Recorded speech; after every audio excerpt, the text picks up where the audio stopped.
morning, I asked him a few questions. I asked him, what do you do? He says, oh, I'm a merchant mariner. And I said, what's that? He says, oh, I'm a sailor. I work on ships.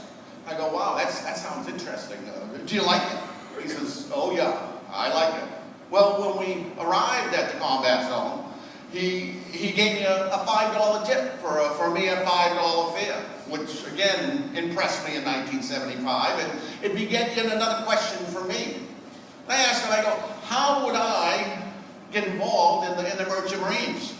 He gave me an address to write away to, and I wrote away because I was interested, but I never heard back from him. And a few months later, ironically, my brother Michael was graduating from high school, and he had gone down to my father to look at schools, and he'd just come from Massachusetts Maritime Academy. And he had told me, you know, you graduate, you go and you can get into the Merchant Marine as a third officer.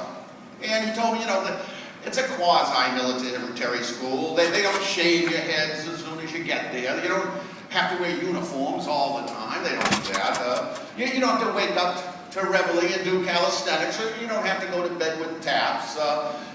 You don't have to endure the rigors that military enlistees do. So I enrolled.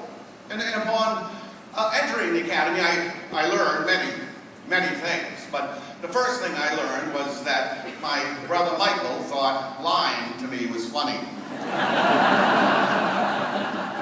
However, with significantly shorter hair and much more discipline, I took to the sea for the first time, and I was hooked. I knew that's what I wanted to do. I graduated in 1979, and I spent the next 12 years sailing on all the oceans of the world, on various types of ships, gaining the experience necessary to raise my license to an unlimited United States Merchant Marine Captain's license. And in 1991, I passed my test, and I started sailing almost immediately as a captain. As a captain, I worked 90 days on a ship, and then I spend 90 days at home. I've been gone as long as 6 months straight at a time, and as you can imagine, this creates a different type of home life than many of my friends and neighbors, and indeed many of you here today. For example, how many of you have said to your spouse, honey, we gotta make a decision here. I'm gonna be back to work in August. Or when I go to work, for my 90-day commute, I give my wife a honey-do list, and when I return, she hands it back to me with more on it. Of course, now it does have its advantages. While many people deal every day with morning and rush hour traffic, all I have to do is climb out of the rack or climb a ladder, and I'm at the office.